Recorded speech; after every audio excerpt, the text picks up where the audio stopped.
Harry Potter and the Sorcerer's Stone by J.K. Rowling. Chapter 5, Part 1, Diagon Alley. Harry woke early the next morning. Although he could tell it was daylight, he kept his eyes shut tight. It was a dream, he told himself firmly. I dreamed a giant called Hagrid came to tell me I was going to a school for wizards. When I open my eyes, I'll be at home in my cupboard. There was suddenly a loud tapping noise. And there's Aunt Petunia knocking on the door, Harry thought, his heart sinking, but he still didn't open his eyes. It had been such a good dream. Tap, tap, tap. All right, Harry mumbled. I'm getting up. He sat up and Hagrid's heavy coat fell off him. The hut was full of sunlight. The storm was over. Hagrid himself was asleep on the collapsed sofa, and there was an owl rapping its claw on the window, a newspaper held in its beak. Harry scrambled to his feet, so happy he felt as though a large balloon was swelling inside him. He went straight to the window and jerked it open. The owl swooped in and dropped the newspaper on top of Hagrid, who didn't wake up. The owl then fluttered onto the floor and began to attack Hagrid's coat. Don't do that! Harry tried to wave the owl out of the way, but it snapped its beak fiercely at him and carried on savaging the coat. Hagrid, said Harry loudly, there's an owl. Pay him, Hagrid grunted into the sofa. What? He wants paying for delivering the paper. Look in the pockets. Hagrid's coat seemed to be made of nothing but pockets. Bunches of keys, slug pellets, balls of string, peppermint humbugs, tea bags. Finally, Harry pulled out a handful of strange-looking coins. Give him 5 knuts, said Hagrid sleepily. Knuts? The little bronze ones.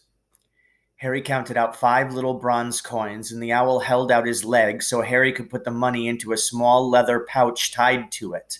Then he flew off through the open window. Hagrid yawned loudly, sat up, and stretched. Best be off, Harry. Lots to do today. Gotta get up to London and buy all your stuff for school. Harry was turning over the wizard coins and looking at them. He had just thought of something that made him feel as though the happy balloon inside him had got a puncture. Hagrid? Said Hagrid, who was pulling on his huge boots. I haven't got any money. And you heard Uncle Vernon last night. He won't pay me to go and learn magic. Oh, don't worry about that, said Hagrid, standing up and scratching his head. Do you think your parents didn't leave you anything? But if their house was destroyed... They didn't keep their gold in the house, boy. Nah, first stop for us is Gringotts, Wizard's Bank. Have a sausage, they're not bad cold. And I wouldn't say no to a bit of your birthday cake neither. Wizards have banks? Just the one, Gringotts, run by goblins. Harry dropped the bit of sausage he was holding. Goblins? Yeah, so you'd be mad to try and rob it. I'll tell you that. Never mess with goblins, Harry. Gringotts is the safest place in the world for anything you want to keep safe, except maybe Hogwarts.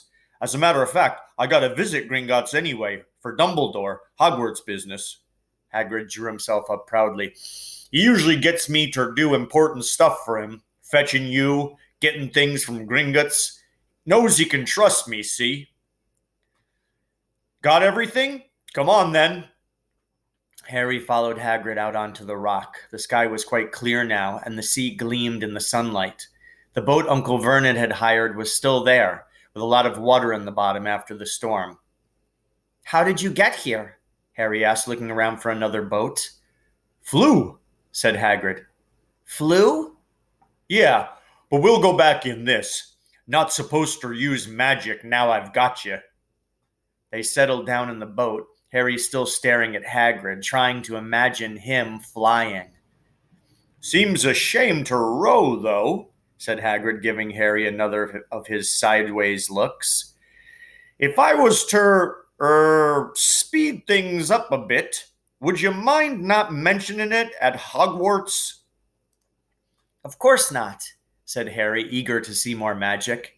Hagrid pulled out the pink umbrella again, tapped it twice on the side of the boat, and they sped off toward land. Why would you be mad to try to rob Gringotts? Harry asked. Spells, enchantments, said Hagrid, unfolding his newspaper as he spoke. They say there's dragons guarding the high security vaults, and then you gotta find your way. Gringotts is hundreds of miles under London, see, deep under the underground. You'd die of hunger trying to get out, even if you did manage to get your hands on summit. Harry sat and thought about this while Hagrid read his newspaper, the Daily Prophet. Harry had learned from Uncle Vernon that people liked to be left alone while they did this, but it was very difficult. He'd never had so many questions in his life.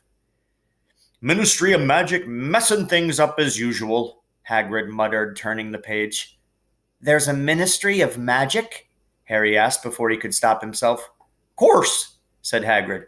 They wanted Dumbledore for minister, of course, but he'd never leave Hogwarts. So old Cornelius Fudge got the job. Bungler if there ever was one. So he pelts Dumbledore with owls every morning, asking for advice. But what does a Ministry of Magic do? Well, their main job is to keep it from the muggles that there's still witches and wizards up and down the country. Why? Why? Blimey, Harry. Everyone would be wanting magic solutions to their problems. Nah, we're best left alone. At this moment, the boat bumped gently into the harbor wall. Hagrid folded up his newspaper, and they clambered up the stone steps onto the street. Passers-by stared a lot at Hagrid as they walked through the little town to the station. Harry couldn't blame them. Not only was Hagrid twice as tall as anyone else, he kept pointing at perfectly ordinary things like parking meters and saying loudly, "Oh, see that, Harry? Things these muggles dream up, eh?" Hagrid, said Harry, panting a bit as he ran to keep up. Did you say there are dragons at Gringotts? Well, so they say, said Hagrid. Crikey, I'd like a dragon. You'd like one? Wanted one ever since I was a kid. Here we go. They had reached the station. There was a train to London in 5 minutes' time. Hagrid, who didn't understand muggle money, as he called it, gave the bills to Harry so he could buy their tickets. People stared more than ever on the train. Hagrid took up 2 seats and sat knitting what looked like a canary yellow circus tent. Still got your letter, Harry? He asked as he counted stitches. Harry took the parchment envelope out of his pocket. Good, said Hagrid. There's a list there of everything you need. Harry unfolded a second piece of paper he hadn't noticed the night before and read. Hogwarts School of Witchcraft and Wizardry. Uniform. First-year students will require 1. 3 sets of plain work robes, black. 2. 1 plain pointed hat, black, for day wear. 3. 1 pair of protective gloves, dragon hide or similar. 4. 1 winter cloak, black, silver fastenings. Please note that all pupils' clothes should carry name tags. Course books. All students should have a copy of each of the following: The Standard Book of Spells, Grade 1, by Miranda Goshawk, A History of Magic by Bathilda Bagshot, Magical Theory by Aldebert Waffling, A Beginner's Guide to Transfiguration by Emmerich Switch, 1000 Magical Herbs and Fungi by Phillida Spore, Magic Drafts and Potions by Arsenius Jigger, Fantastic Beasts and Where to Find Them by Newt Scamander, The Dark Forces, A Guide to Self-Protection by Quentin Trimble. Other equipment: 1 wand, 1 cauldron, pewter, standard size 2, 1 set glass or crystal phials, 1 telescope, 1 set brass scales. Students may also bring an owl or a cat or a toad. Parents are reminded that first years are not allowed their own broomsticks. Can we buy all this in London? Harry wondered aloud. If you know where to go, said Hagrid. Harry had never been to London before. Although Hagrid seemed to know where he was going, he was obviously not used to getting there in an ordinary way. He got stuck in the ticket barrier on the underground and complained loudly that the seats were too small and the trains too slow. "I don't know how the Muggles manage without magic," he said as they climbed a broken-down escalator that led up to a bustling road lined with shops. Hagrid was so huge that he parted the crowd easily. All Harry had to do was keep close behind him. They passed bookshops and music stores, hamburger restaurants and cinemas, but nowhere that looked as if it could sell you a magic wand. This was just an ordinary street full of ordinary people. Could there really be piles of wizard gold buried miles beneath them? Were there really shops that sold spell books and broomsticks? Might this not all be some huge joke that the Dursleys had cooked up? If Harry had known that the Dursleys had no sense of humor, he might have thought so. Yet somehow, even though everything Hagrid had told him so far was unbelievable, Harry couldn't help trusting him. "This is it," said Hagrid, coming to a halt. "The Leaky Cauldron. It's a famous place." It was a tiny, grubby-looking pub. If Hagrid hadn't pointed it out, Harry wouldn't have noticed it was there. The people hurrying by didn't glance at it. Their eyes slid from the big bookshop on one side to the record shop on the other, as if they couldn't see the Leaky Cauldron at all. In fact, Harry had the most peculiar feeling that only he and Hagrid could see it. Before he could mention this, Hagrid had steered him inside. For a famous place, it was very dark and shabby. A few old women were sitting in a corner drinking tiny glasses of sherry. One of them was smoking a long pipe. A little man in a top hat was talking to the old bartender, who was quite bald and looked like a toothless walnut. The low buzz of chatter stopped when they walked in. Everyone seemed to know Hagrid. They waved and smiled at him, and the bartender reached for a glass, saying, "The usual, Hagrid?" "Can't, Tom. I'm on Hogwarts business," said Hagrid, clapping his great hand on Harry's shoulder and making Harry's knees buckle. "Good Lord," said the bartender, peering at Harry. Can this be?" The Leaky Cauldron had suddenly gone completely still and silent. "Bless my soul," whispered the old bartender. "Harry Potter! What an honor!" He hurried out from behind the bar, rushed toward Harry, and seized his hand, tears in his eyes. "Welcome back, Mr. Potter! Welcome back!" Harry didn't know what to say. Everyone was looking at him. The old woman with the pipe was puffing on it without realizing it had gone out. Hagrid was beaming. Then there was a great scraping of chairs, and the next moment Harry found himself shaking hands with everyone in the Leaky Cauldron. "Doris Crockford, Mr. Potter, can't believe I'm meeting you at last." "So proud, Mr. Potter. I'm just so proud." "Always wanted to shake your hand. I'm all aflutter." "Delighted, Mr. Potter. Just can't tell you. Diggle's the name. Daedalus Diggle." "I've seen you before," said Harry, as Daedalus Diggle's top hat fell off in his excitement.